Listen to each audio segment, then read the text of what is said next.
Audit اچھا تیار نہیں ہے، جو ٹیکس ہے نا وہ اچھا تیار ہے. تو اللہ سے دعا کیا کریں گے؟ اللہ جی بس آڈٹ پاس کرا دیں. تو ٹیکس اللہ تعالیٰ کہتے ہیں میرے بندوں کو کہ مجھ سے دعا مانگو، میں قبول کرتا ہوں. لیکن جو تکبر کرے گا، اللہ تعالیٰ کو دعا اتنی پسند ہے کہ اللہ اس پہ خوش ہوتے ہیں. اور دعا سبب اختیار کرنے سے پہلے بھی ہے، سبب اختیار کرنے کے بعد بھی ہے. لیکن اللہ تعالیٰ نے حضرت موسیٰ علیہ السلام کو فوراً حکم کیا دیا تھا کہ اپنی عصا مارو پانی پہ. اب پانی پہ عصا مارنے سے پانی تھوڑی ٹوٹنا تھا کہ آخری آسمان پہ آ کے پوچھتے کوئی ہے جو مجھ سے التجا کرے. تو اللہ خود آفر کر رہے ہیں، اللہ قرآن پاک میں خود آفر کر رہے ہیں میرے سے دعا کرو میں کروں گا قبول. کسی اتھارٹی والے انسان کو ہم نے کوئی اپلیکیشن دینی ہے تو ادب کا تقاضا یہ ہے کہ تمیز سے بات کریں، سلام کریں. اگر اس کے گھر والوں کے لیے کوئی تحفہ لے جائیں تو بہت اچھی بات ہے، اگر اپنی کوئی اچھائی گنا دیں گے تو وہ اور باؤں. اب میں باپ ہوں، میری اولاد کو میں پال رہا ہوں، تو کام کرنے کے اعتبار سے تو میں ان کا رب ہو گیا نا، میں ان کو پالنے والا ہوں. یہ اللہ نے ایک تھوڑی سی خاطیت میرے اندر ڈالی. اب میں اگر سمجھ رکھتا ہوں گا تو میں اگر یہ محسوس کروں گا نا کہ میں بچوں کو پال رہا ہوں تو پھر میں اللہ کو پہچانوں گا کہ پھر اللہ ہمیں پال رہا ہے، میرے پاس کہاں سے آ رہا ہے. میں اپنی اولاد کو کہیں بازار لے کے گیا، کہیں کھانے پینے کی جگہ تھی یا کوئی کپڑے خریدنے تھے یا جوتے خریدنے تھے، اور میں نے کہا بیٹا بتاؤ کیا چاہیے. میری جو باپتا تھی وہ جوش میں تھی، میں نے کہا بیٹا بتاؤ کیا چاہیے. بیٹے نے کہا نہیں بابا کچھ نہیں چاہیے. اچھا اب اگر وہ یہ کہہ رہا ہے نا نہیں کچھ نہیں چاہیے، آپ کا کیوں خرچہ کراؤں، یہ اور بات ہے. لیکن وہ کہے نہیں میں اپنے پیسوں سے لے لوں گا، تو مجھے اس پہ غصہ آئے گا. اللہ تعالیٰ نے دنیا میں سب انسانوں کو مختلف رولز دیے ہیں. کچھ انفرادی ہیں، جیسے میں ایک مرد ہوں تو میں نے اپنی زندگی گزارنے کے لیے اپنی ضرورتیں پوری کرنی ہیں. جو بھی میری جسمانی ضرورتیں ہیں میں نے پوری کرنی ہیں، کھانا پینا ہے، سونا ہے، یہ ساری ضرورتیں پوری کرنی ہیں. اب اس میں حلال حرام کا خیال رکھنا ہے، یہ ہر انسان کی ایک انفرادی ضرورت ہے. اس نے عبادات کا خیال رکھنا ہے، عبادات میں فرائض شامل ہیں وہ پورے کرنے ہیں. پھر اللہ تعالیٰ نے نا انسانوں کو دنیا کے اندر ایک دوسرے کے ساتھ جوڑ دیا ہے. ہمارا انسان ایک معاشرے کی شکل میں رہتا ہے. انسان جنگل میں اکیلا نہیں رہ سکتا، انسان ایک معاشرے کی شکل میں رہتا ہے اور ایک دوسرے کی ضرورتیں ایک دوسرے کے ساتھ جوڑ دی ہیں. جیسے کسان ہے تو کسان اگر زمین سے اناج اگا رہا ہے تو وہ صرف اس کے اپنے گھر کے لیے کافی نہیں ہے، وہ تو پورے شہر کے لیے ہے. تو وہ کیوں اگائے؟ صرف اپنے گھر کے لیے اگا لے. تو اللہ تعالیٰ نے اس کی محنت کے صلے میں جو زمین سے اناج اگے گا اس کی ضرورت پورے شہر والوں کے ساتھ جوڑ دی. اب ان شہر والوں کی پورے اناج کی ضرورت اس انسان کے کھیت سے، اس کسان کے کھیت سے ہے. اچھا پھر جو اناج اگے گا، گندم ہے تو گندم تو ہم نہیں کھاتے، ہم تو آٹا کھاتے ہیں. اب وہ گندم آٹے تک کیسے پہنچے گی؟ اس کے لیے وہ گندم وہاں سے اکٹھی ہو کے کسی فلور مل تک جائے گی. اب اس میں کیا ہوا کہ وہ فلور مل تک جانے کے لیے وہ مزدور جنہوں نے کٹائی کرنی ہے، جنہوں نے اس سارے سامان کو ٹرک میں لادنا ہے، پھر وہ ٹرک کرنے والے کا بزنس جس نے اس گندم کو پہنچانا ہے فلور مل تک، پھر وہ جو فلور مل ہوگی وہ اس گندم سے جو بھی طریقہ چلا کے آٹا بنائے گی، پھر وہ جھولیاں بھر بھر کے دیں گے، وہ بوریوں میں رکھیں گے. اچھا بوریاں کہاں سے آئیں گی؟ کوئی ایسا بزنس بن جائے گا جو وہ بوریاں بناتا ہوگا. اب وہ لوگ بھی جڑ گئے سارے کے اندر. پھر وہ بوریاں دکانوں تک کیسے پہنچیں گی؟ پھر سے کوئی نہ کوئی ٹرک کے اوپر، گاڑیوں کے اوپر وہ سارا نظام ہوگا، وہ مختلف شہروں تک جائے گا. ایک فلور مل سے جتنا آٹا بن رہا ہے وہ ضروری نہیں سب اس شہر کے اندر بکتا ہو، وہ باقی شہروں میں جاتا ہوگا. دوبارہ سے ٹرک والے آ گئے، پھر ٹرک والوں نے وہ آٹے کی بوریاں کہاں تک پہنچائیں؟ دکانوں تک. دکاندار اپنی دکان کھول کے بیٹھے گا اور اس پورے محلے کے لوگ اس دکان سے آٹا خریدیں گے. اس دکاندار کو اپنی دکان چلانے کے لیے جگہ چاہیے، وہاں پر اس نے کوئی ملازم رکھنے ہوں گے، کتنے لوگوں کا روزگار جڑ گیا. پھر وہ آٹا گھر تک پہنچے گا اور وہ گھر میں آٹا روٹی کی شکل میں پیٹ میں جائے گا. تو وہ جو انسانوں کے پیٹ کی ضرورت تھی، کتنے لوگوں کو اللہ تعالیٰ نے اس سسٹم کا حصہ بنا دیا. کسان جس نے ہل چلانا ہے، اور اس کی آگے بہت ڈیٹیل ہے، کسان کو بھی ہل چلانے کے لیے جو بھی مشینری چاہیے اس مشینری کی پوری انڈسٹری ہے. پھر وہاں سے لے کے ٹرانسپورٹ کا پورا سسٹم، پھر فلور مل، پھر وہاں کرنے والے کام مزدور، پھر وہاں سے بوریاں بنانے والے بزنس، پھر دوبارہ ٹرانسپورٹ دکانوں تک آنا، پھر دکانوں سے پورے محلے میں بکنا. کتنے سارے لوگوں کو اللہ نے اس نظام میں جوڑ دیا کہ ایک دوسرے کی ضرورتیں پوری کریں. گھر کے اندر جب انسان کا بچہ پیدا ہوتا ہے نا تو وہ اس قابل ہی نہیں ہوتا کہ وہ اپنی ضرورت بول کے بتا سکے، وہ روتا ہے. اور اللہ نے اس بچے کی ماں کو ایک خاص ایسی سینس دی ہے کہ وہ اس کے رونے کے نا سارے سگنل سمجھتی ہے. اس بچے کے رونے کی پچ کتنی اونچی ہوگی، کتنی نیچی ہوگی، اس کے تو الفاظ بھی نہیں ہے، وہ تو رو رہا ہے، لیکن اس کی ماں کو پتہ ہے کہ اس کو کب نیند آئی ہے، کب اس نے دودھ پینا ہے. تو اللہ تعالیٰ نے اس بچے کی ضرورتیں پوری کرنے کے لیے ایک خاندان کا نظام بنا دیا. اس خاندان کے اندر اس بچے کی ماں ہے. اچھا ماں تو گھر کے اندر ہے تو ماں کی ضرورتیں پوری کس نے کرنی ہے؟ اللہ نے اس کا شوہر، اس کا باپ، بچے کا باپ بنا دیا. تو اللہ تعالیٰ نے نا انسانوں کی ضرورتیں ایک دوسرے کے ساتھ جوڑی ہیں. دنیا کا نظام ہے تو ہر انسان کے کچھ انفرادی رول ہیں اور کچھ وہ رشتوں میں جڑا ہوا ہے تو اس کے وہ رشتوں کے رول ہیں. جیسے میں اپنی بات میں نے شروع کی تھی تو میں ایک شوہر ہوں، میں ایک باپ ہوں، یعنی میں ایک گھر کا حاکم ہوں. اور میرے گھر کے جو افراد ہیں، میری بیوی ہے، میرے بچے ہیں، ان کا اللہ نے مجھے ذمہ دار بنا دیا. اور اگر ہم اپنی زندگی پہ غور کریں تو اللہ تعالیٰ نے نا، اللہ تعالیٰ تو علیم ذات ہے، اللہ تعالیٰ رحیم ذات ہے، اللہ تعالیٰ قادر ہے، اللہ ہمارے خالق ہیں، اللہ ہمارے مالک ہیں، لیکن اللہ نے اپنی تھوڑی تھوڑی سی خصوصیات انسانوں کے اندر ڈال دی تاکہ وہ اللہ کو پہچان سکیں. اب میں باپ ہوں، میری اولاد کو میں پال رہا ہوں، تو کام کرنے کے اعتبار سے تو میں ان کا رب ہو گیا نا، میں ان کو پالنے والا ہوں.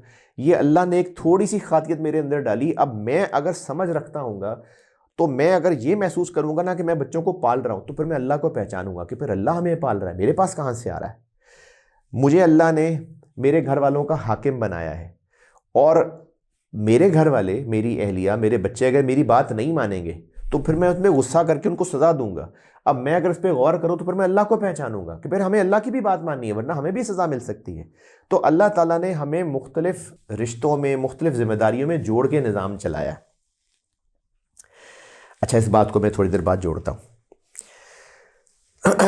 ہمارا کہیں نہ کہیں اب جیسے جوان بچے بھی یہاں بیٹھے ہیں، کسی نہ کسی کالج میں، اسکول میں پڑھنا، پھر اگر کہیں امتحان کے لیے داخلہ بھیجنا ہے تو کوئی فارم جمع کروانا، یا کاروبار کرتے ہیں تو کسی ادارے کے ساتھ کوئی تعلق، کوئی ٹیکس والوں کے ساتھ تعلق، کوئی کسی اور سرکاری ادارے کے ساتھ تعلق، امپورٹ ایکسپورٹ کا کام ہے.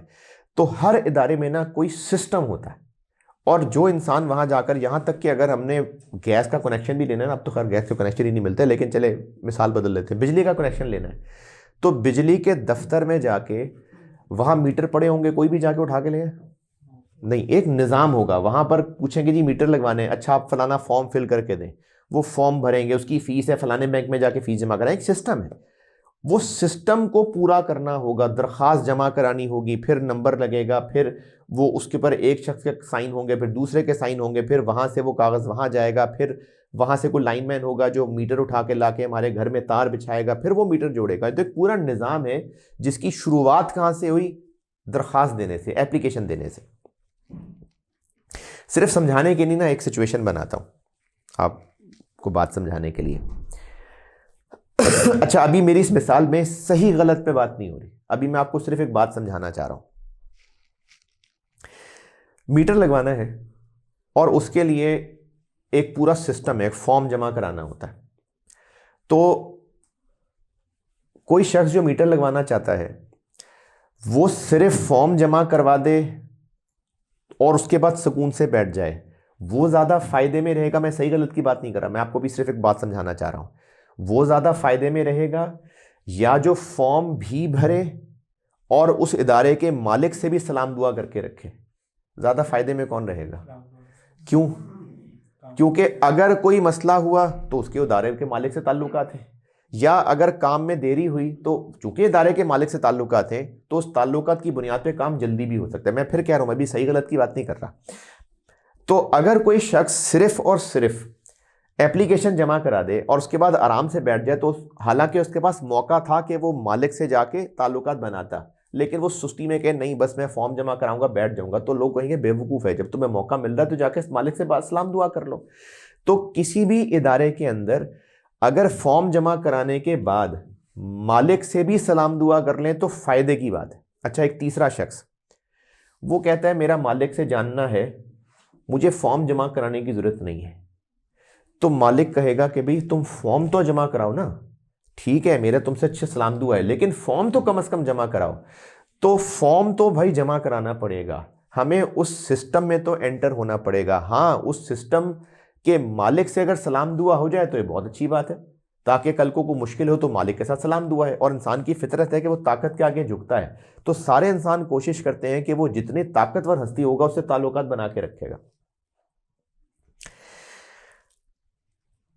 ایک اور مثال, اگر کوئی ادارہ ایسا ہو جہاں پر سسٹم اتنا مضبوط ہے, جیسے کچھ ہاسپٹلز کی مثالوں میں ہے ایسا, مطلب میرے علم میں کچھ ایسے ہاسپٹلز ہیں جہاں پر سسٹم اتنا اسٹرانگ ہے کہ جو اس ادارے کا مالک ہے وہ بھی سسٹم کے تابع ہے. جیسے کوئی ہاسپٹل ہے, جو اس ہاسپٹل کا مالک ہے اس کی بھی نہیں اتھارٹی کہ وہ سسٹم کو اپنی مرضی سے چینج کر سکے. وہ کہے گا جی میں مجبور ہوں, سسٹم ہے. تو ایسے ادارے کے اندر صرف اپلیکیشن جمع کرانا کافی ہے یا مالک سے تعلقات بھی بنانے رکھنے چاہیے؟ پھر اپلیکیشن بنانا کافی ہے. کیوں مالک سے تعلقات کیوں کسی کام کے نہیں آئیں گے؟ کیونکہ اس کی وہ کچھ کر ہی نہیں سکتا, وہ سسٹم کے آگے خود مجبور ہے.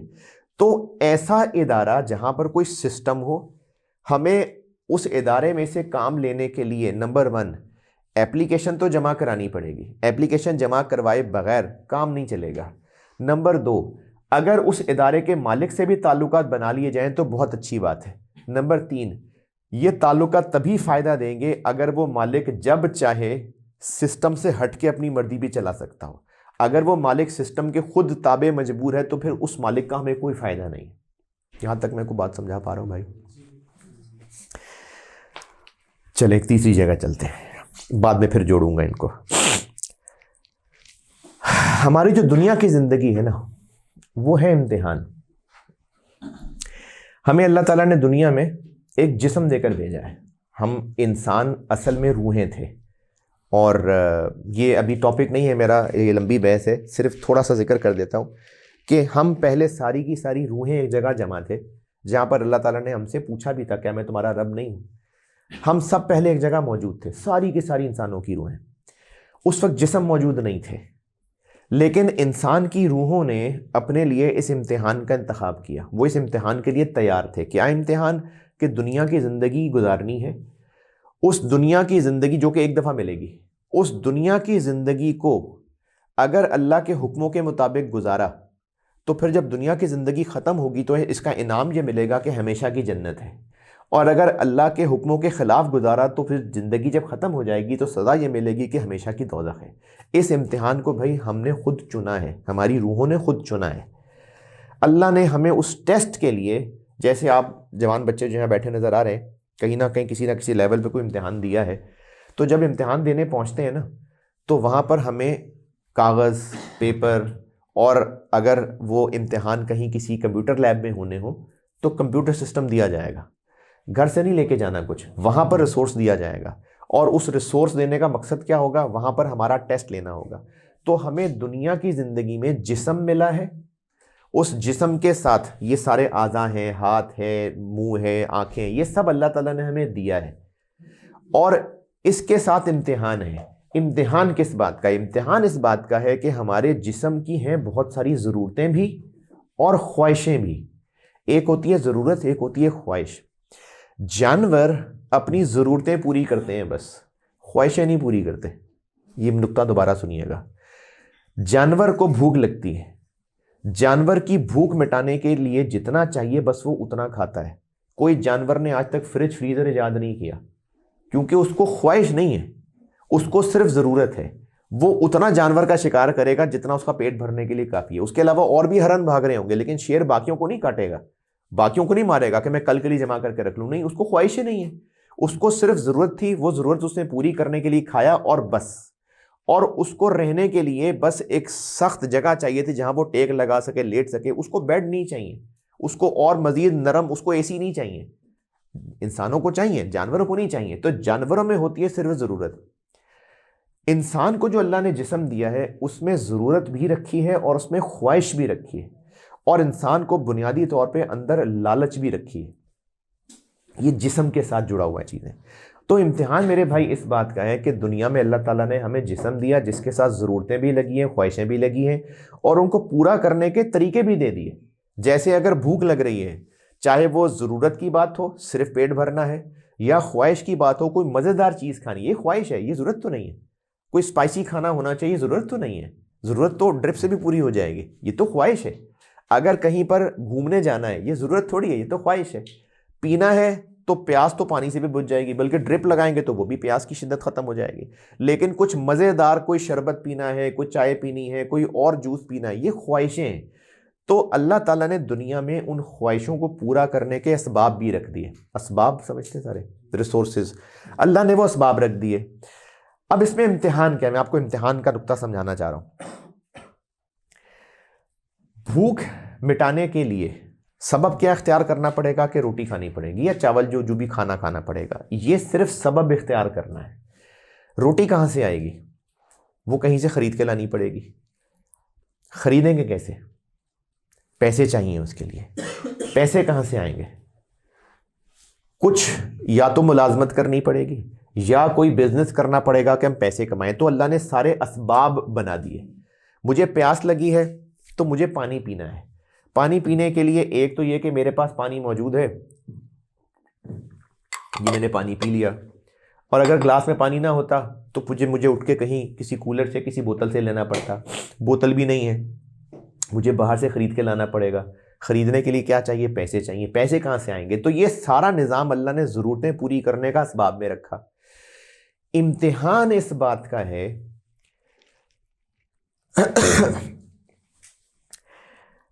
قرآن پاک کے ایک واقعے سے امتحان کا طریقہ بتاتا ہوں. حضرت داؤد علیہ السلام کے دور کا واقعہ ہے. جوان تھے اس وقت وہ, اور وہ ایک فوج کا حصہ تھے.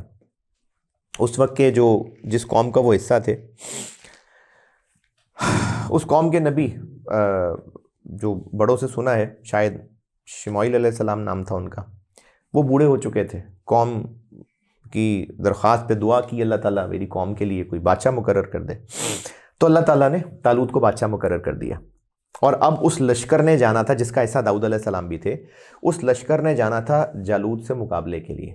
اب اللہ تعالیٰ نے وہاں پر ان کی آزمائش کا طریقہ کیا فرمایا قرآن پاک کے اندر, کہ ان لوگوں کو حکم ہوا کہ اللہ تمہاری پانی سے آزمائش کرنے والے, آزمائش, لیکن پانی نہیں پینا تم لوگوں نے. ہاں کچھ چلو بھر پینا ہو تو اجازت ہے. مفہوم بتا رہا ہوں اس کا, قرآن پاک میں واقعہ نقل ہے. اب وہاں پر وہ لشکر پہنچا, اور اللہ نے چونکہ آزمائش کرنی تھی تو ایک کامن سینس کی بات ہے کہ وہ آزمائش ہی تب ہونی تھی جب ان کی پیاس بڑھنی تھی. تو اللہ کے حکم سے پیاس بڑھ گئی ہوگی. جن لوگوں کو یہ یقین تھا کہ پیاس کے لیے سبب کیا اختیار کرنا ہے؟ پانی پینا ہے. ان کو یہ یقین تھا کہ پیاس پانی سے بجھنی ہے, تو انہوں نے اللہ کے حکم کو انکار کر کے پانی پینا شروع کر دیا. اور جن کو یہ یقین تھا کہ پیاس پانی نے صرف سبب کا ذریعہ دینا ہے, حکم پیچھے اللہ کا ہے, تو جب اللہ نے فرما دیا کہ پانی نہیں پینا تو پانی نہیں پینا. تو چند لوگ تھے جنہوں نے اللہ کا حکم مانا اور پانی نہیں پیا, اور جنہوں نے پانی پی لیا وہ پانی پی کے نڈھال ہو گئے کہ ہم میں آج لڑنے کی ہمت نہیں. ان کے بعد ان کا کیا معاملہ ہوا پتہ نہیں, اللہ جانتے ہیں, لیکن ان میں لڑنے کی ہمت نہیں تھی. اور وہ کچھ لوگ جنہوں نے اللہ کا حکم مان کے پانی نہیں پیا, کیونکہ ان کا یقین کیا تھا کہ پیاس پانی نے نہیں بجھانی ہے, پیاس اللہ کے حکم سے بجھنی ہے. انہوں نے پانی نہیں پیا یا چلو بھر پانی پیا ہوگا, تو ان کو اللہ تعالیٰ نے طاقت بھی دی, جن میں داؤد علیہ السلام بھی تھے, اور ان کو پھر غلبہ بھی دیا دشمن کی فوج کے اوپر. تو میرے بھائی ہمارا امتحان دنیا میں یہ ہے کہ ہمیں جسم کی ضرورتیں پوری کرنے کے لیے اسباب اختیار کرنے ہیں, لیکن یقین اس بات کا رکھنا ہے کہ رزلٹ اسباب میں نہیں ہے. بھوک مٹانے کے لیے سبب میں نے کیا اختیار کرنا ہے؟ کھانا کھانا ہے. لیکن یقین کس بات کا رکھنا ہے کہ کھانا بھوک نہیں مٹا رہا, اللہ کا حکم بھوک مٹا رہا ہے. مجھے پیاس لگی ہے, اسباب کیا اختیار کرنا ہے کہ مجھے پانی پینا ہے, لیکن یقین کس بات کا رکھنا ہے کہ پیاس بجھ پانی سے نہیں رہی ہے, پیاس اس پانی کے پیچھے جو اللہ کا حکم ہے اس سے پیاس بجھ رہی ہے. اگر ہم بیمار ہو جاتے ہیں تو اس کے لیے سبب کیا اختیار کرنا ہے؟ دوا کھانی ہے, ڈاکٹر کے پاس جانا ہے. لیکن یقین اس بات کا رکھنا ہے کہ دوا صرف سبب ہے, اصل میں اللہ کا حکم ہے, اللہ کے ہی حکم سے بیماری ہے, اللہ کے حکم سے شفا ہے. تو یہی سارا امتحان ہے اس دنیا کے اندر. کل امتحان یہ ہے کہ ہم اپنی ضرورتیں اور خواہشیں پوری کرنے کے لیے اسباب تو اختیار کریں گے، لیکن یقین یہ رکھیں گے کہ ہو اللہ کے حکم سے رہا ہے، اللہ کے غیر سے کچھ ہو نہیں رہا ہے۔ اب اس میں امتحان والی کیا بات ہے؟ اس میں امتحان والی بات میرے بھائی یہ ہے کہ ایک دکاندار ہے، اس کی دکان پہ لگا ہے رش گاہکوں کا، تو گاہکوں کے رش سے اس کی روزی روٹی چلے گی۔ وہاں پر آواز آتی ہے اس کے کان میں، حی علی الصلاح، حی علی الفلاح۔ تو اب وہ دکاندار کو آواز تو آ گئی ہے مسجد سے، اور اللہ کی طرف سے بلاوا ہے، جو مؤذن ہے وہ اللہ کی طرف سے نمائندہ ہے جو لوگوں کو اللہ کی طرف بلا رہا ہے، کیونکہ جب نماز فرض ہوئی تو یہ طریقہ ایجاد ہوا تھا کہ لوگوں کو بلایا کیسے جائے، تو پھر مشورے سے اذان طے ہوئی تھی۔ تو یہ جو اذان ہے یہ اللہ کی طرف سے مؤذن بلا رہا ہے۔ تو وہ دکاندار جو اپنے گاہکوں کا رش دیکھ کر نماز پڑھنے نہیں جا رہا، وہ کیوں نہیں جا رہا مسجد؟ کیونکہ اس کو نظر آ رہا ہے کہ میرے گاہک ہیں میرے کاروبار چلانے والے، تو وہ یہ منہ سے نہیں بول رہا، لیکن اس کا ایکشن بتا رہا ہے کہ گاہک میرا رب ہے، اللہ میرا رب نہیں ہے، کیونکہ اس نے تو گاہکوں کے اوپر نماز چھوڑ دی۔ تو یہاں پہ میرے بھائی امتحان ہے کہ جہاں پر ہماری دنیا کی ضرورتیں پوری کرنے کے لیے، خواہشیں پوری کرنے کے لیے جو سبب اختیار کرنا ہے وہ اللہ کے حکم سے اگر ٹکرا گئے تو پھر ہم نے اللہ کے حکم کو ماننا ہے، پھر سبب کو نہیں دیکھنا۔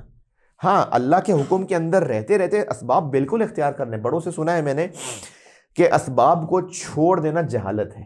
یعنی اگر میں آرام سے گھر بیٹھا ہوں نا، میں بیٹھا ہوں کہ یہ اللہ پیاس بجھانے پہ قادر ہے تو اللہ بجھا دے میری پیاس، میں نے کوئی نہیں پانی پینا، یہ جہالت ہے۔ اگر مجھے بھوک لگی ہے اور میں کہوں اللہ میری بھوک مٹانے پہ قادر ہے، میں تو آرام سے پڑا رہوں گا، میں نے کوئی نہیں کھانا، یہ میری جہالت ہے۔ اگر مر گیا تو بھوکا خودکشی کی موت مروں گا۔ تو اسباب کو چھوڑنا جہالت ہے، اسباب کا اختیار کرنا سنت ہے۔ سارے انبیاء علیہ السلام نے اسباب اختیار کیے ہیں، لیکن اسباب پہ یقین کر لینا یہ شرک کے درجے میں چلا جائے گا۔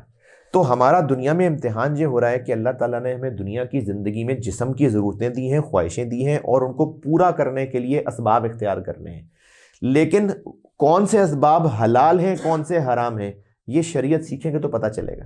تو جس کا یقین اسباب پہ بن جائے گا اس کو حلال حرام سے فرق نہیں پڑے گا، اور جس کا یہ یقین ہوگا کہ دنیا میں نے ایک وقت کے لیے رہنا ہے اور اللہ کی مان کے چلنا ہے، تو اس کا بھائی پھر حلال حرام پہ یقین آئے گا۔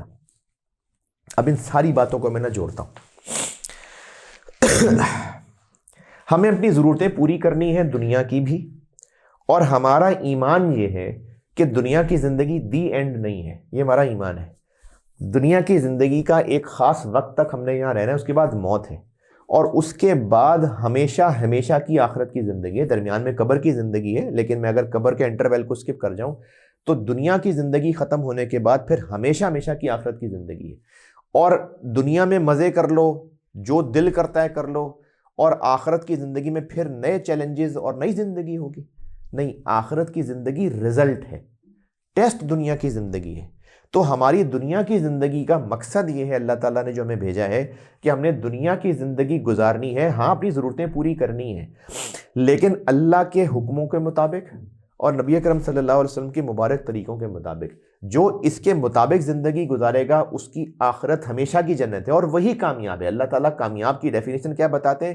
جن کو ہمیشہ ہمیشہ کی جنتوں میں داخل کر دیا گیا، جن کو آگ سے بچا لیا گیا۔ ہم دنیا میں الجھے ہوئے لوگ کامیابی کس کو سمجھتے ہیں؟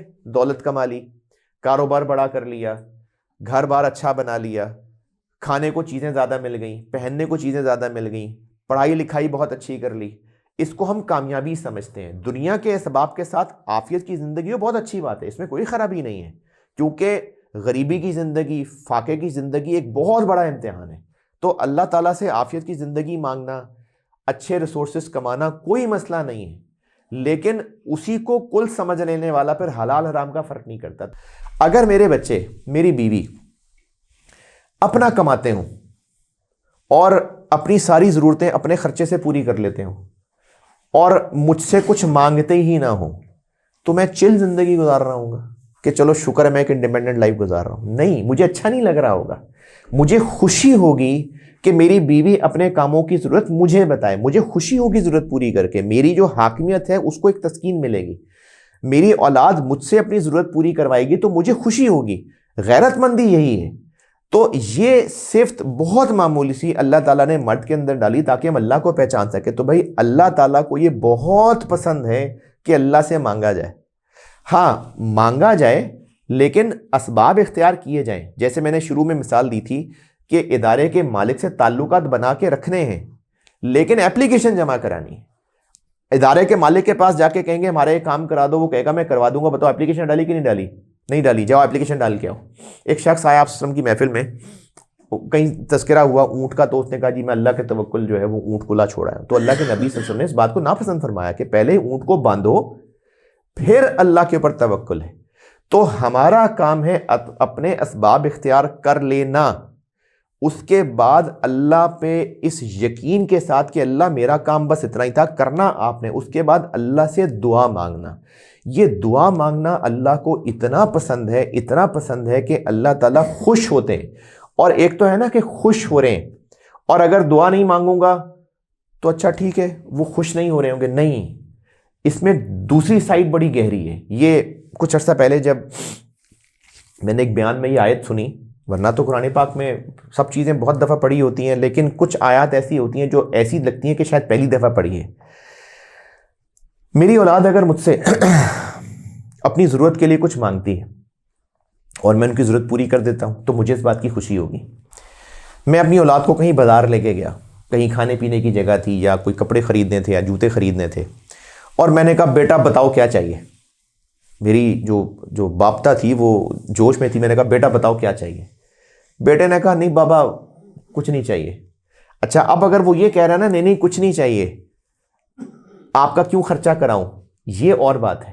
لیکن وہ کہے نہیں میں اپنے پیسوں سے لے لوں گا, تو مجھے اس پہ غصہ آئے گا. مجھے غصہ بس تیری اوقات کیا ہے, کون سے پیسے ہیں تمہارے پاس؟ وہ جو آپ نے دیے تھے. کس نے؟ آپ نے دیے تھے.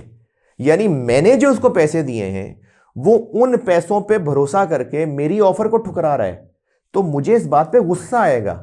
میری غیرت کو یہ چیز ہٹ کرے گی کہ میں تم سے پوچھ رہا ہوں کہ بتاؤ کیا چاہیے اور تو میری بات کو لفٹ ہی نہیں کروا رہے.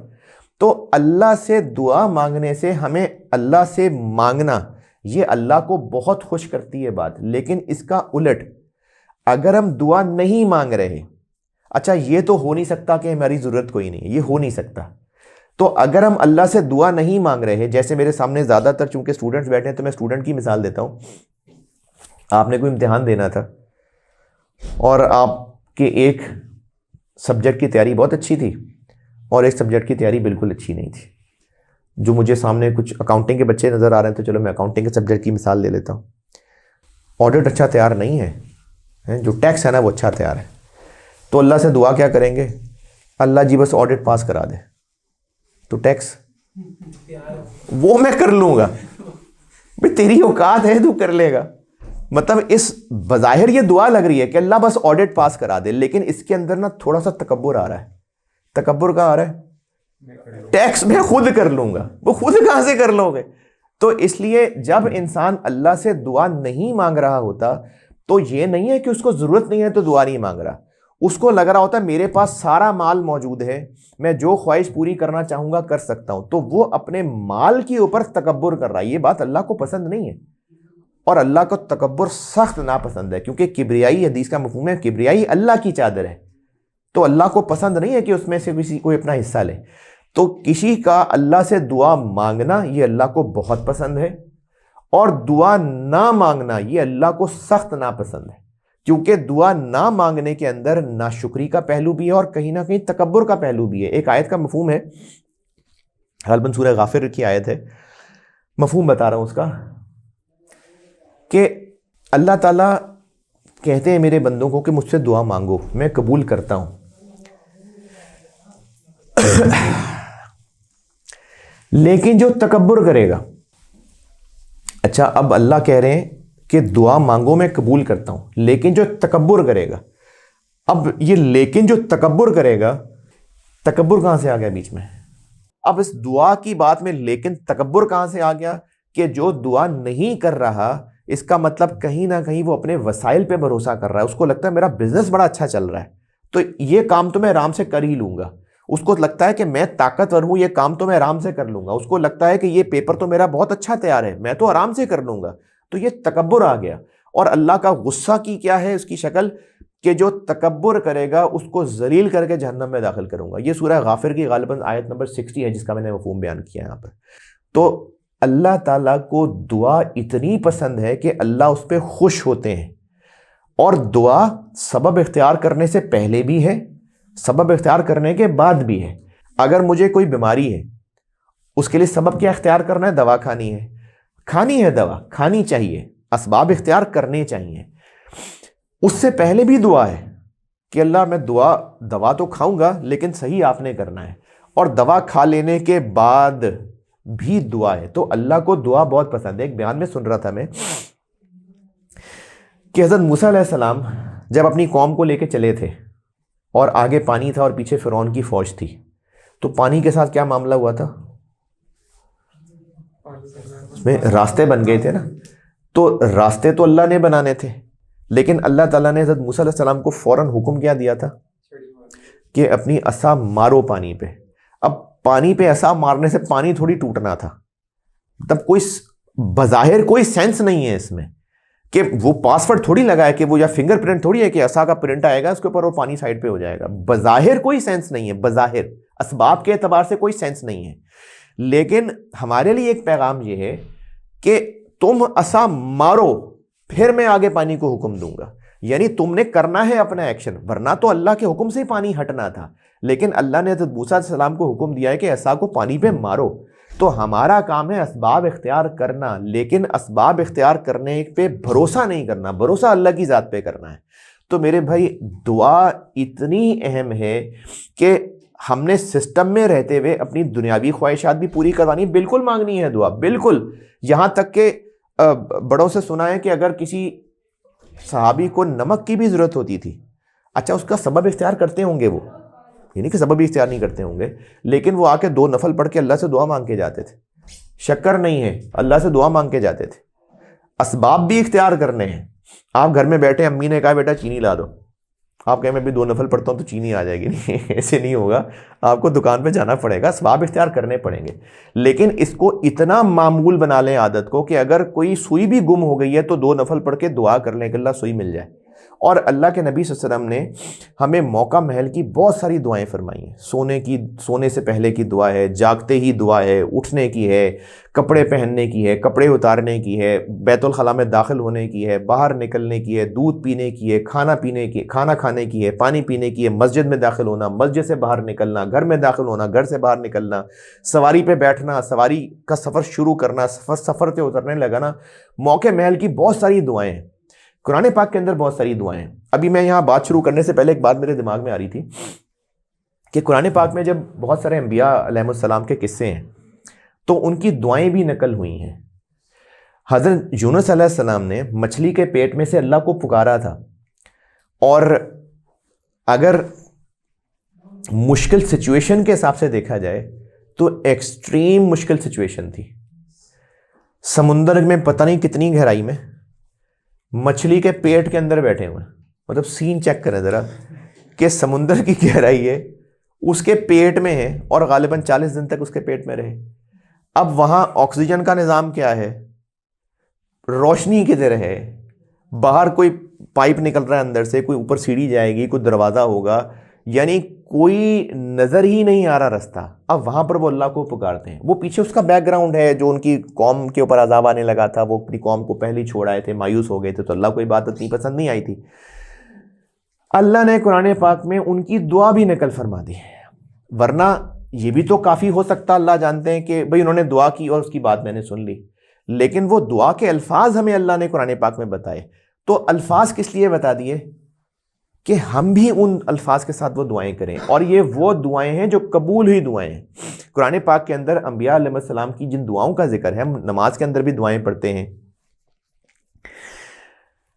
ربنا آتنا اتنی مشہور دعا ہے، وہ اللہ تعالیٰ نے قرآن پاک میں آیت ہے، ربنا ظلمنا انفسنا ربنا لا تزغ قلوبنا۔ اب یہ سب دعائیں ہیں جو نبیوں کی دعائیں ہیں، ربنا تقبل منا، ان سب دعاؤں میں ربنا سے شروع ہوتا ہے، اور یہ ساری نبیوں کی قبول ہوئی دعائیں ہیں۔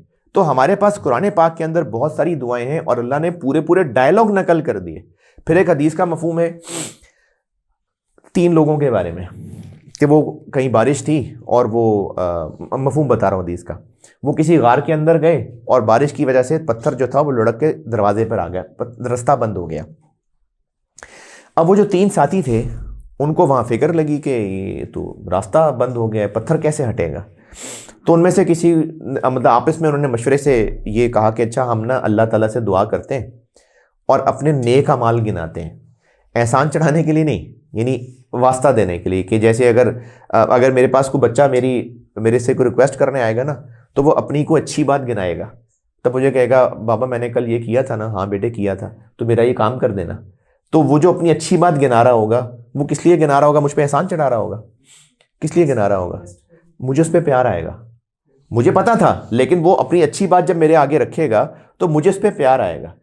اگر وہ مجھے اس وقت یہ کہتا کہ بابا اس دن میں نے آپ کے ساتھ بدتمیزی کی تھی نا، تو آپ یہ والا کام کر دیں میرا تو میں نے تھوڑی اس کا کام کرنا ہے.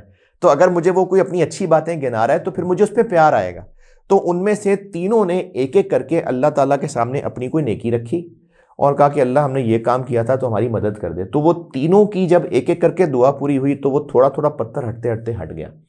تو یہ ایک حدیث کا مفہوم ہے. اس سے یہ بھی ایک گائیڈنس ملتی ہے کہ اپنے اعمال اللہ کے آگے پیش کر کے کہ اللہ راضی ہوں گے، خوش ہوں گے، تو ان کی بیس پہ دعائیں کرنا ہے. تو دنیا کی زندگی میں جو ہمیں اپنی ضرورتیں پوری کرنی ہیں اس کے لیے بھی جو بھی چاہیے، کھانا چاہیے، پینا چاہیے، کوئی اچھی نوکری چاہیے، پیپر پاس کرنے، اچھا رشتہ، اولاد، سب ان سب کے لیے اللہ سے دعا کرنی ہے، اسباب اختیار کرنے ہیں، لیکن الٹیمیٹ اتھارٹی اللہ تعالیٰ ہے. تو اگر اللہ خود آفر کر رہے ہیں، جو میں نے دوسرے نمبر پہ بات کی تھی کہ اگر ادارے کے مالک کے ساتھ سلام دعا کر لیں تو اس میں کوئی حرج نہیں ہے. تو اللہ تعالیٰ جب خود آفر کر رہے ہیں کہ میرے ساتھ بنا کے رکھو، رات کے آخری پہر میں اللہ تعالیٰ، ایک حدیث کا مفہوم ہے کہ آخری آسمان پہ آ کے پوچھتے کوئی ہے جو مجھ سے التجا کرے. تو اللہ خود آفر کر رہے ہیں، اللہ قرآن پاک میں خود آفر کر رہے ہیں میرے سے دعا کرو میں کروں گا قبول. اور ساتھ یہ بھی آفر لگا رہے ہیں کہ جس نے نہیں دعا کی وہ تکبر کر رہا ہوگا، ذلیل کر کے دوزخ میں ڈالوں گا. تو بھئی اللہ خود ہمیں آفر کر رہے ہیں تو ہم کیوں نہ اللہ تعالیٰ کی اس آفر کو ایکسیپٹ کریں. تو اس کا میرے بھائی ہم معمول بنا لیں کہ زندگی کے چھوٹے سے چھوٹا کام ہو، بڑے سے بڑا کام ہو، اس میں ہم نے، کیونکہ وہ جو بڑے سے بڑا کام ہے وہ کس کے لیے بڑا ہے؟ وہ میرے آپ کے لیے بڑا ہے، اللہ کے لیے تھوڑی بڑا ہے. اگر مجھے صرف 200 روپے کی ضرورت ہے تو میں اس کے لیے اللہ سے دعا نہ کروں کہ صرف 200 روپے کی تو بات ہے، کچھ 200 کروڑ چاہیے تو اللہ سے مانگتا، تو اللہ کے لیے 200 کروڑ بھی امٹیریل ہوتے. تو چاہے چھوٹا کام ہے چاہے بڑا کام ہے، ہم اس بات کو مجھ سمیت یہ سب آپ بھائیوں سے بہنوں سے بات کرنے کا مقصد یہاں پر ایک یاد دہانی ہے. یہ سب باتیں جو میں آپ کے سامنے رکھ رہا ہوں یہ میرے اپنے دل کے لیے بھی ہیں. ہم اپنا معمول بنا لیں کہ ہم وقتاً فوقتاً، ایک تو مسنون دعائیں ہیں، چھوٹی چھوٹی سی دعائیں ہیں، میری بھی اپنی بہت کمزوری ہے، کچھ ہی یاد ہوں گی، لیکن آپ کو کہتے کہتے چلو میں اپنے لیے بھی ارادہ کرتا ہوں کہ مسنون دعاؤں کو یاد کرنے کا اہتمام کریں. قرآنی دعائیں ہیں، بلکہ اب تو اسمارٹ فون ہر ایک کے پاس ہوتے ہیں، تو ایپس موجود ہیں جہاں پر، کیونکہ دعا ایک مومن کا ہتھیار ہے، مومن کا ہتھیار ہے دعا. تو دعا کی بہت ساری ایپس کے اندر بھی دعائیں موجود ہیں، قرآنی دعائیں ہیں، مسنون دعائیں ہیں. اللہ نے اپنے گھر بلانے کی توفیق دی، وہاں حرم میں بیٹھے ہوئے ایسی دل میں خیال آیا کہ دعا تو مانگنی ہے، تو وہ ایپ کھولی جس میں وہ قرآنی دعائیں اور مسنون دعائیں موجود تھیں. میں نے وہ ایک ایک کر کے پڑھنا شروع کر دیا. جب میں پڑھ رہا تھا تو مسنون دعائیں خاص طور پہ، تو پڑھ کے احساس ہو رہا تھا یہ چیز تو میں نے کبھی سوچی نہیں تھی، یہ بھی مانگنا ہوتا ہے اللہ سے. اتنے جامع الفاظ تھے، اتنے زبردست دعائیں تھیں کہ انسان وہ پڑھتا جائے اور اپنے دل کے اندر فیلنگ لاتا جائے کہ اللہ مجھے بھی دے دینا. ہمارے نبی صلی اللہ علیہ وسلم نے یہ مانگی ہے، اللہ مجھے بھی دے دے، ہمیں بھی دے دے. تو مسنون دعاؤں کا نا میرے بھائی ہم سب اہتمام کریں. دیکھیں فرائض تو پورے کرنے ہیں، یہ تو ہم پہ فرض ہیں، لیکن مسنون دعاؤں کو زندگی کا حصہ بنائیں. صبح جاگنے سے لے کے رات سونے تک، کیونکہ اس کے بعد تو وہ خوش نہیں ہے، تو صبح جاگنے سے لے کے رات سونے تک موقع محل کی دعائیں ہیں، اس کو ہم اپنا معمول بنا لیں. اس بات کو آخر میں سمیٹتے ہوئے دو چیزوں کے ساتھ میں جوڑتا ہوں. جیسے کہیں کسی ادارے میں کوئی اپلیکیشن دینی ہے، یا میں چونکہ مثال باپ کی دے رہا تھا،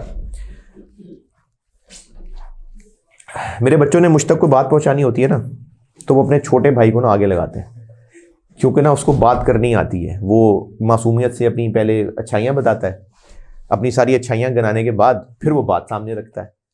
اور چونکہ ٹیچر کا بیٹا ہے تو پوری تمہید باندھتا ہے، یعنی وہ ایسی لاجکس کریٹ کرتا ہے کہ باپ کے پاس کوئی انکار کی نا ریزن نہیں بنے, وہ اپنی بات کو پورا جسٹیفائی کرتا ہے. تو وہ بہن بھائی جو ہیں وہ اس کے پیچھے ہوتے ہیں کہ یہ بات جا کے کر لے گا. اب چونکہ وہ بات اس طریقے سے کر رہا ہے, بے شک مجھے غصہ بھی آنا ہوگا, لیکن اس وقت اس کی کیوٹنس کے اوپر مجھے پیار آ جاتا ہے, اور میں نے اگر وہ بات کا انکار بھی کرنا تھا میں پھر بھی اس کی بات مان لیتا ہوں. تو اس کا مطلب بات اگر ایک طریقے سے کی جائے گی تو اس کا اثر ہوگا. اسی طرح اگر کسی ادارے کے بہت بڑے مالک کو, کسی افسر کو اگر کوئی اپلیکیشن لکھ کے دینی ہے تو اس اپلیکیشن کو لکھنے کے بھی کوئی آداب ہوں گے. تمیز سے لکھنا ہے, اچھا صاف ستھرا کاغذ ہوگا, لفافے میں بند کر کے دے دیں گے, آداب ہیں. پھر اگر زبانی بات کرنے کا موقع مل جائے تو کسی افسر کو جب اپنی بات پہنچانے لگے ہیں تو جا کے پہلے سلام کریں گے, تمیز سے بات کریں گے, اس کی تعریف کر دیں گے, خوش ہو جائے گا. وہ تو انسان ہے نا, وہ تو چلو اس کے اندر بھی کمزوریاں ہیں, تو وہ تو اس انسانی کمزوریوں کو کیپچر کرنے کے لیے ہم جا کے ذرا اس کو مسالہ لگا رہے ہوں گے. ورنہ تمیز یہ ہے کہ ہمیں اس سے جا کے تمیز سے ادب سے سلام کر کے پھر اس کی کوئی تعریف کرنی پڑے گی. جا کے اس کے لیے کوئی تحفہ لے جائیں, خوش ہو جائے گا. اس کے بچوں کے لیے کوئی تحفہ لے جائیں, خوش ہو جائے گا. پھر جو وہ ہماری بات سنے گا تو اس کے اوپر پھر وہ اخلاقاً بھی عمل کر رہا ہوگا.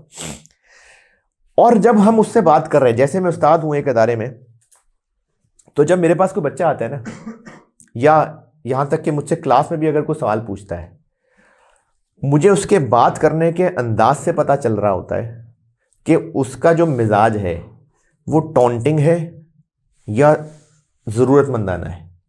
یعنی اگر مجھ سے بچہ کوئی سوال پوچھتا ہے اور اس کا مزاج یہ ہوگا, یعنی اگر مجھے وہ الفاظ نہیں بھی بول رہا لیکن مجھے اس کے انداز سے پتہ چل رہا ہے کہ اس کے دل میں بات یہ ہے کہ آپ نے کرنا ورنہ تو کوئی نہیں ہے, میں پوچھتا رہوں آپ سے لیکن آپ نے کرنا ورنہ کوئی نہیں ہے. یا اگر مجھ سے وہ کچھ سوال بھی پوچھتا ہے اور دل میں سوچتا ہے کہ آپ نے جواب اس کا کوئی نہیں دینا, تو میں اس بچے کو نہیں دوں گا جواب. پھر مطلب میری غیرت کے خلاف بات ہے. تو یہ جو میں نے کچھ گنے چنے آداب بتائے ہیں, ان کو میں اللہ تعالیٰ سے مانگنے کے آداب کے ساتھ لنک کرتا ہوں. جیسے عام انسان کو کسی اتھارٹی والے انسان کو ہم نے کوئی اپلیکیشن دینی ہے تو ادب کا تقاضا یہ ہے کہ تمیز سے بات کریں, سلام کریں. اگر اس کے گھر والوں کے لیے کوئی تحفہ لے جائیں تو بہت اچھی بات ہے. اگر اپنی کوئی اچھائی گنا دیں گے تو وہ اور باؤنڈ. جیسے میں نے کہا بچہ میرے سامنے جب بات کرتا ہے آگے تو اپنی اچھائی گناتا ہے. میں نے آپ کے کل پاؤں دبائے تھے نا, تو وہ آج نا یہ والا کام کرنا ہے, تو اپنی اچھائی گنا دیں اور اس یقین سے بات کریں کہ آپ میری بات سنیں گے, آپ میری بات کو ٹرخائیں گے نہیں, تو پھر وہ ادارے کا مالک بات بھی سن لے گا. تو اللہ تعالیٰ سے دعا کرنے کے جو بڑوں سے آداب سیکھے ہیں, کوشش تو یہ کرنی چاہیے کہ نماز پڑھنی ہے تو وضو ہوگا, نماز تو نہیں ہے وضو کے بغیر, وضو کر کے 2 رکعت نفل پڑھے جائیں, ممنوع اوقات نہ ہو, 2 رکعت نفل پڑھے جائیں. اللہ کو یہ بہت پسند ہے. آپ وسلم کو جب بھی کوئی ضرورت پیش آتی تھی نا, آپ نماز کا اہتمام کرتے تھے. اور قرآن پاک میں بھی اللہ نے فرمایا ہے کہ نماز اور صبر سے مدد لو. تو جب نماز اور صبر سے مدد لینی ہے تو نماز اللہ کو بہت پسند ہے. تو بیسٹ تو یہ ہے کہ دعا مانگنے سے پہلے نفل کا اہتمام کیا جائے. اور اللہ تعالیٰ نے بہت موقعوں کی, اللہ کے نبی صلی اللہ علیہ وسلم نے جو میں بہت موقعوں کی دعاؤں کا اہتمام کرنے کو کہا ہے. اگر ہم کسی مشکل میں ہیں تو اس کے لیے استخارہ کیا جاتا ہے. تو استخارے کی دعا سے پہلے کیا ہے, نماز پڑھنی ہے استخارے کی. اگر ہمیں کوئی بہت ضرورت پیش آ رہی ہے, حاجت ہے, تو اس کے لیے کیا ہے, نماز پڑھنی ہے, صلاۃ الحاجت پڑھنی ہے. اگر ہم توبہ کرنا چاہتے ہیں تو نماز پڑھنی ہے, توبہ کرنی ہے. تو نمبر 1 کام دعا کے آداب میں سے نمبر 1 کام یہ ہے کہ ہمیں 2 نفل پڑھ کے, وضو کر کے اوبیسلی 2 نفل پڑھ کے اس کے بعد دعا کرنی ہے. نمبر 2, جیسے میں نے کہا نا کسی بڑے اتھارٹی والے بندے سے بات کرنی ہے تو جا کے پہلے اس کی تعریف بھی کرنی ہے, سلام کرنا ہے. گھر والوں کے لیے کچھ لے جائیں گے تو اور اچھی بات ہے. تو حمد اللہ کے پاک نام ہے, اللہ کو ان کے ناموں سے بلانا. اللہ تعالیٰ کے قرآن پاک میں بہت سے صفاتی نام ہیں جو اللہ کو بہت پسند ہیں. میں اپنے ایک استاد سے سنا کہ یہ جو اللہ تعالیٰ کے نام ہے نا, حی اور قیوم, یہ اللہ کو بہت پسند ہے. ان کو نام کو اس سے پکار کے دعا کرنی چاہیے. اور بھی اللہ کے بہت سارے صفاتی نام ہیں جو اللہ تعالیٰ کو پسند ہیں, تو اللہ تعالیٰ کے ناموں سے اس کی تعریف بیان کی جائے. تیسرا کلمہ بہت زبردست تعریف ہے.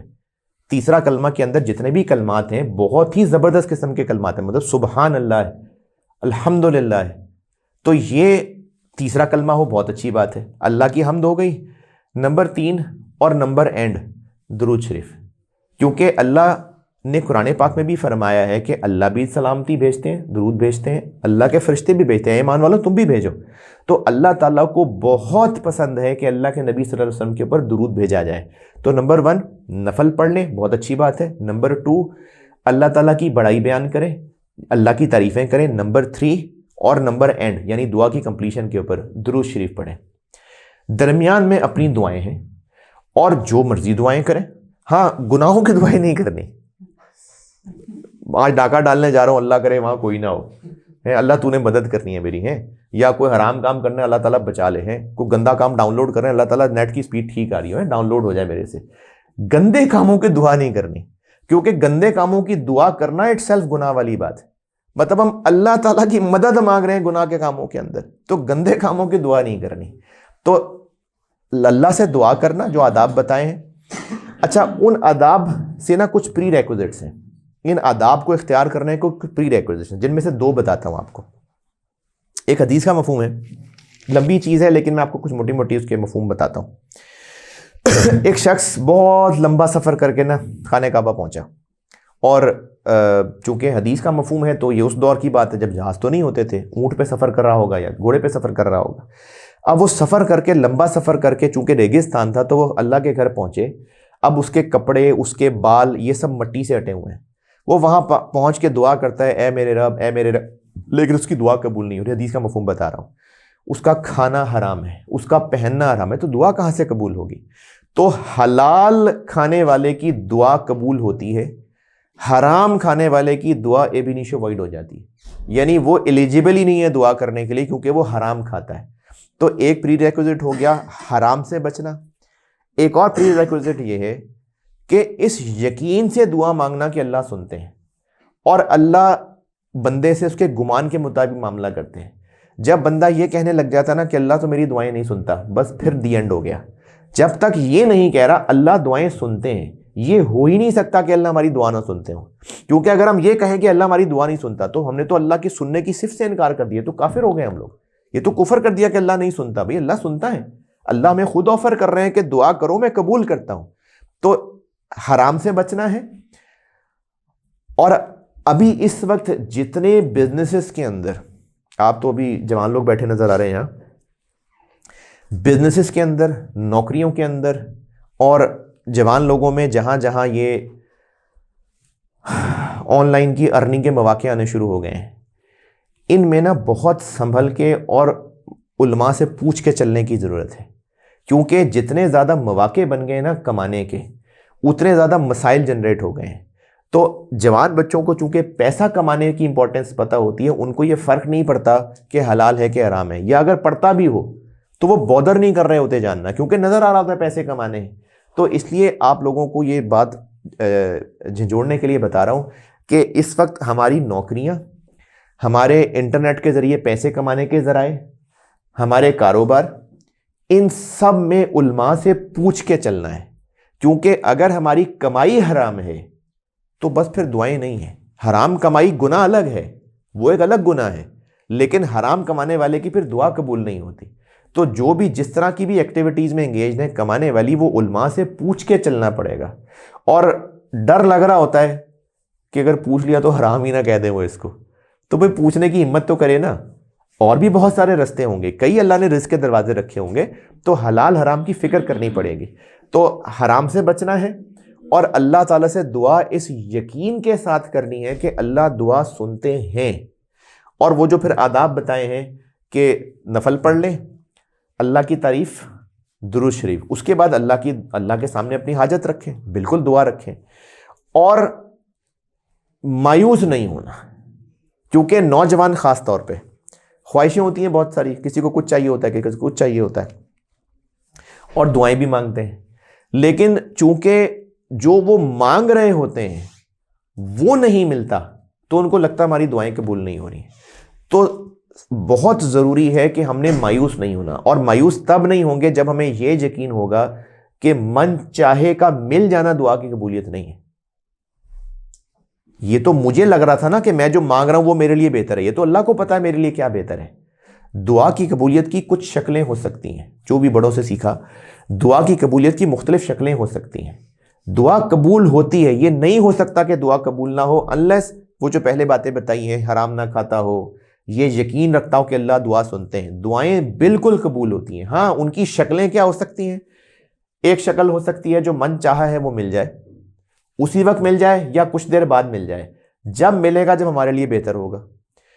قبولیت کی ایک شکل یہ بھی ہو سکتی ہے کہ اس دعا کے بدلے ہماری کوئی مصیبت ٹل جائے، یعنی وہ دعا کسی مصیبت کو آف سیٹ کر دے۔ جیسے کوئی شخص ایکسیڈنٹ میں بال بچ گیا، وہ کہا جی میری ماں کی دعائیں تھیں میں بچ گیا، تو اس کی ماں نے یہ دعائیں کی ہوئی تھی کہ ایکسیڈنٹ سے بچ جائے، اس کی ماں کو تو پتہ بھی نہیں ہوگا ایکسیڈنٹ سے ہونے لگا ہے اس کی ماں نے اور بہت ساری دعائیں کی ہوں گی، ان دعاؤں کو اللہ تعالیٰ نے ایک مصیبت کے ساتھ آف سیٹ کر دیا۔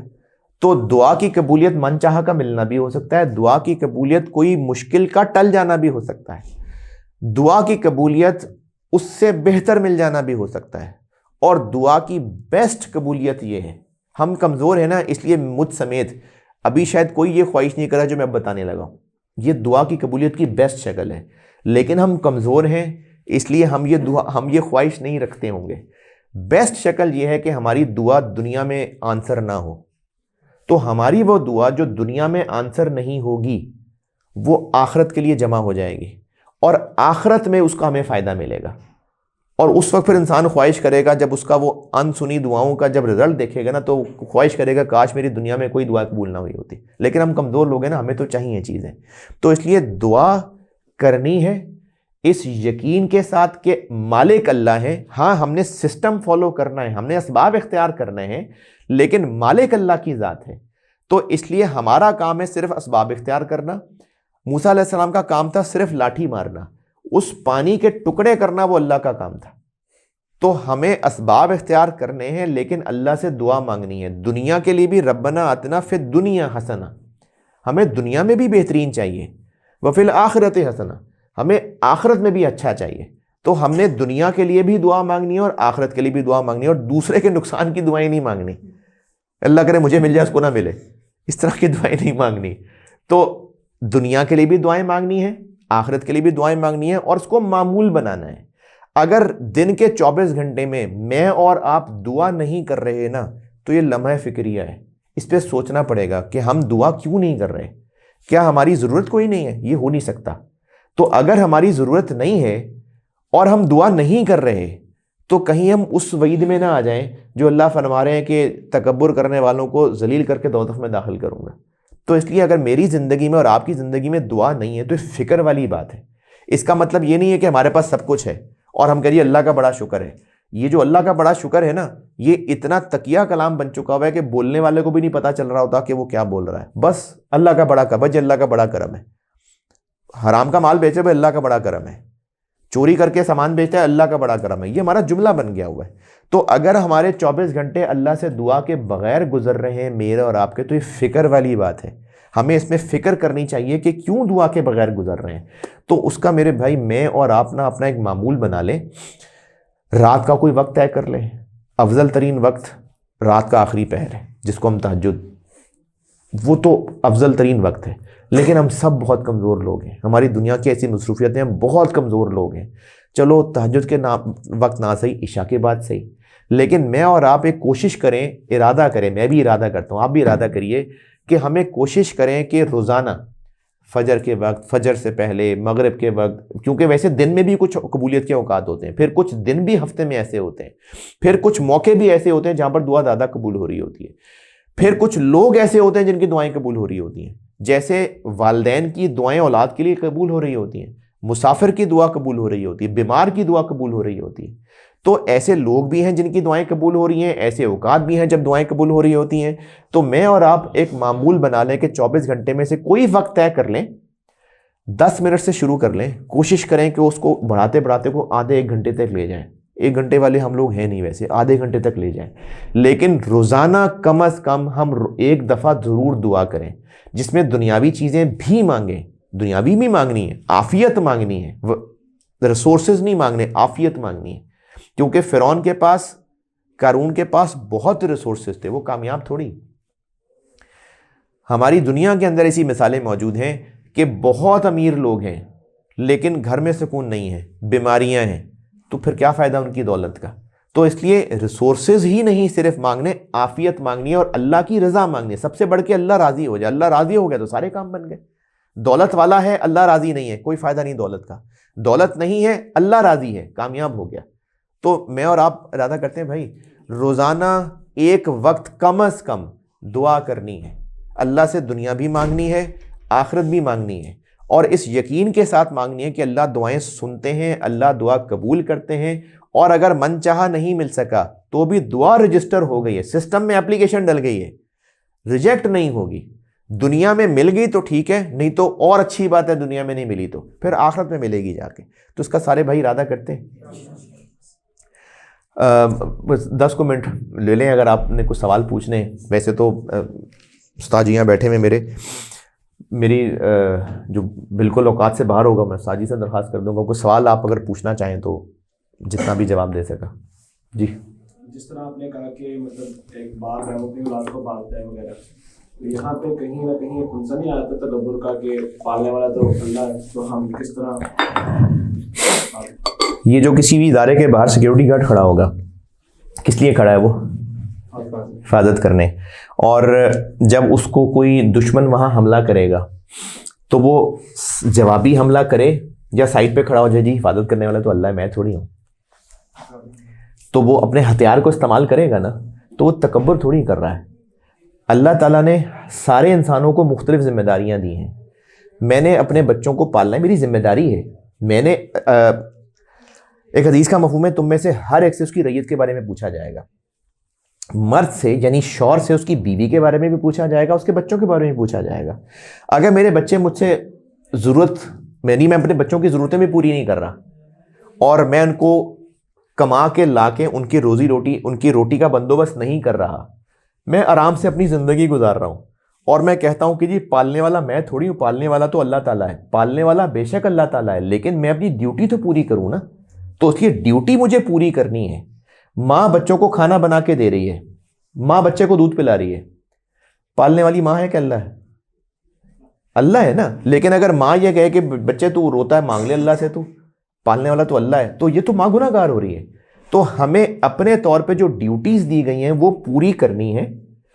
پالنے والے اللہ کی ذات ہے، اللہ ہی نے تو مجھے اہلیت دی ہے کہ میں جا کے دکان چلا کے روزی کما کے گھر والوں کو روٹی لا سکوں. میں اپنی ڈیوٹی پوری کر رہا ہوں. جب میں یہ سوچوں گا نا کہ میں ان کو پالنے والا ہوں، یہاں تکبر آنا شروع ہوگا. جیسے ملازم کو نا کوئی مالک نوکری سے نکال نہیں رہا لیکن اس کو ڈانٹے جا رہا ہے، اس کو ذلیل کر رہا ہے اور کہتا ہے کہ میں تجھے نوکری سے نکال دوں تمہیں کھانے کو نہیں ملے گا. اب یہ مالک تکبر میں کرنے چلا گیا کہ وہ یہ کر رہا ہے کہ جی میں ہی تمہیں پیسے دیتا ہوں تو تمہارا گھر چلتا ہے. یہاں پہ وہ تکبر کر رہا ہے.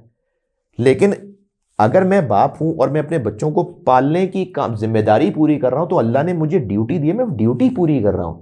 اگر میں ڈیوٹی پوری کرتا رہوں گا تو مجھے اس کا ثواب ملے گا. لیکن اگر میں یہ سوچ لوں گا کہ میں ان کو پالنے والا ہوں، یہاں پہ میں تکبر میں آ جاؤں گا. تو ڈیوٹی تو اللہ نے مجھے دی ہے پالنے کی، وہ تو میں نے پوری کرنی ہے. جی اور کسی کا سوال؟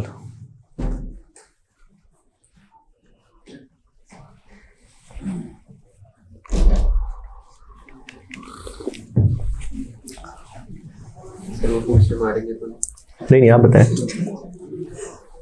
سر جیسے اللہ تعالیٰ کو ایبسولوٹ نالج ہے شروع سے لے کے اینڈ تک، کیا ہوگا، کیسے ہوگا، کب ہوگا اور کس ذریعے سے ہوگا. اگر یہ تقدیر لکھ دی گئی ہے ہر کسی، ارے تو بہت ڈفرینٹ سوال آ جائے، تو بہت بڑا ٹاپک ہے. چلیں کوشچن تو پورا کریں گا، اس کے بعد کہوں گا کہ نیکسٹ کوشچن. تقدیر جیسے لکھ دی گئی ہے، فار ایگزامپل ایک ہر سٹوری ایک لکھی ہوئی ہے، مطلب دنیا کی پوری کی کیسے ہوگا، کیوں ہوگا، جیسے جو بھی ہے. تو سر پھر دعا کر کے وہ جیسے کہ میرے نصیب میں ہے کہ اگر میں یہ دعا کروں گا تو مل جائے گا، تو اللہ تعالیٰ کو پتہ ہے کہ میں کروں گا یا نہیں کروں گا اور وہ مجھے ملے گا کہ نہیں ملے گا. تو الٹیمیٹلی لکھا ہوا ہے کہ میں اللہ کو پتہ ہے کہ میں کروں گا یا نہیں کروں گا. تو یہ میرے ہاتھ میں ہے کہ میں دعا کروں گا اس ٹائم پہ یا نہیں کروں گا. اگر میرے نصیب میں لکھا ہے کہ میں کروں گا تب تو میں کروں گا دعا، لیکن اگر نہیں لکھا تو میں چاہ کے بھی نہیں کر پاؤں گا. میں نے ایک روبوٹ بنایا اور اس روبوٹ میں پروگرام کر دیا کہ وہ یہاں سے چلتا ہوا جائے گا، وہاں سے رائٹ ہوگا، وہ دروازہ کھولے گا، دروازہ کھول کے نظریں اوپر اٹھائے گا، لائٹ بند کرے گا، پھر واپس آ جائے گا. یہ میں نے اس میں پروگرام فیڈ کر دیا. کیا روبوٹ یہ ایکشن کرنے میں آزاد ہے؟ نہیں ہے. اس کا کوئی امتحان بھی نہیں ہو رہا تھا. میں نے اپنے بیٹے کو کہا بیٹا جا کے لائٹ بند کر کے آؤ. اب میں جانتا ہوں اپنی اولاد کو, مجھے پتا ہے اس نے اسی جگہ سے چل کے جانا ہے. مجھے پتا ہے پہلے وہ وہاں جائے گا, پھر رائٹ مڑے گا, پھر دروازہ کھولے گا, پھر اٹھا کے ایک بار نظر لائٹ کو دیکھے گا, پھر سوئچ بند کرے گا. یہ مجھے پتا ہے. وہ یہ والا کام میرے پتا ہونے کی وجہ سے کر رہا ہے, وہ خود کر رہا ہے. تو اللہ کا نالج ہے کہ ہم نے قیامت تک کیا کیا کرنا ہے. یہ اللہ کا نالج ہے. اللہ کے نالج کی وجہ سے ہم نے یہ نہیں کرنا ہے. ایک اسٹوڈنٹ کو پیپر دیا اور اس نے پیپر کے اندر جو جو لکھنا تھا, استاد کو پہلے ہی پتا تھا کس جگہ ہے یہ بچہ, استاد کو پتا تھا یہ کیا کرے گا, لیکن استاد کے پتہ ہونے کی وجہ سے وہ بچہ فیل نہیں ہو رہا, وہ بچہ اپنی حرکتوں کی وجہ سے فیل ہو رہا ہے.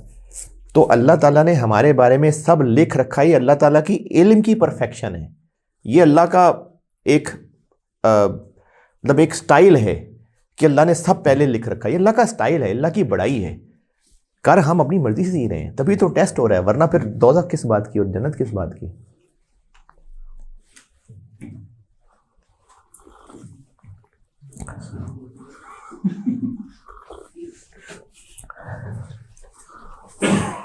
ایک اور سوال ہے جی فخر میں اور غرور میں کیا فرق ہے؟ استاد جی میری کریکشن کریے گا, میں غلط بول رہا ہوں. اب میری بات سن رہے ہیں آپ؟ ابھی تک جتنا بتایا وہ کریکشن کریے گا, میں کچھ غلط کیا. جی دوبارہ بولیے. فخر میں اور غرور میں کیا فرق ہے؟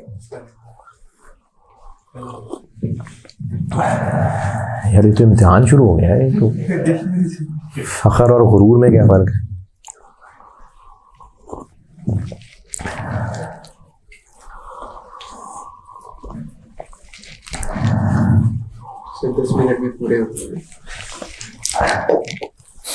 اچھا, فخر اور غرور کا فرق تو مجھے نہیں سمجھ آ رہا میں کیسے بات کروں, لیکن دو جذبات بتا دیتا ہوں, شاید میں ان میں فرق کریٹ کر پاؤں. انسان کی نا فطرت میں ہے کہ وہ خوش ہوتا ہے, اس کو تکلیف پہنچتی ہے تو وہ روتا ہے, دکھی ہوتا ہے. اس کو کوئی چیز حاصل ہوتی ہے تو اس پہ خوش ہوتا ہے. اگر ہمیں کچھ حاصل ہو جائے اور اس پہ ہم خوش ہوں تو یہ فطری چیز ہے. اس کے بعد کا ایکشن ڈیسائیڈ کرے گا کہ ہم میں تکبر ہے یا نہیں ہے. خوشی نیچرل ہے. کوئی مجھے کامیابی ملی, یہ نیچرل بات ہے, یہ انسان کی فطرت کے اندر شامل ہے کہ اس کو کوئی خوشی ملے گی تو وہ خوش ہوگا, کوئی چیز حاصل ہوگی خوش ہوگا, رزلٹ آئے گا آپ لوگ پاس ہو جائیں گے خوش ہوں گے, چوٹ لگے گی تکلیف ہوگی, یہ فطری چیز ہے. تکلیف ہوگی آنسو نکلیں گے, فطری چیز ہے. غرور ہے یا نہیں ہے یہ اس کے بعد کا سٹیپ ہے. آپ صلی اللہ علیہ وسلم کی سنت یہ تھی, ایک حدیث کا مفہوم ہے کہ آپ صلی اللہ علیہ وسلم کو جب کوئی خوشخبری دی جاتی تو آپ صلی اللہ علیہ وسلم کا معمول یہ تھا کہ آپ سجدے میں گر جاتے. اب خوشی پہ خوش ہونا فطری چیز تھی, اس کے بعد کیا ایکشن کیا. اگر اس کے بعد میں دل میں یہ سوچتا رہا کہ میں نے کام کیا, میں نے تیرے بھائی نے کیا کمال شاٹ لگائی تھی, یا میں پیپر ہی ایسا کر کے آیا تھا, اب یہ کب میں غرور میں شفٹ ہو جاؤں گا مجھے پتہ بھی نہیں چلے گا.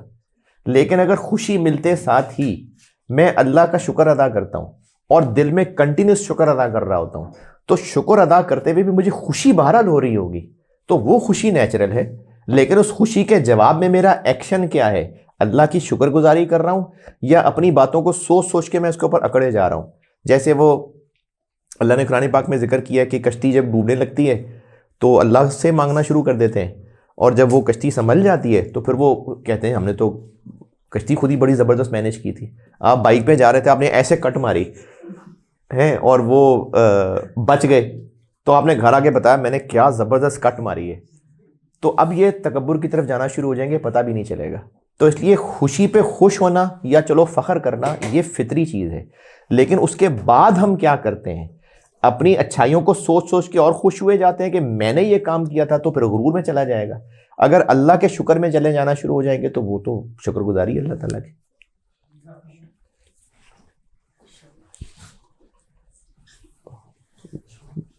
ہاں جی, کوئی اور سوال؟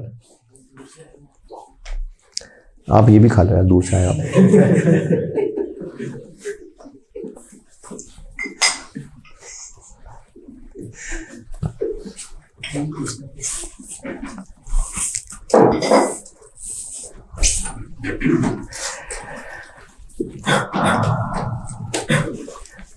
چلیں جی، پھر یہ مجلس کا اختتام کرتے ہیں.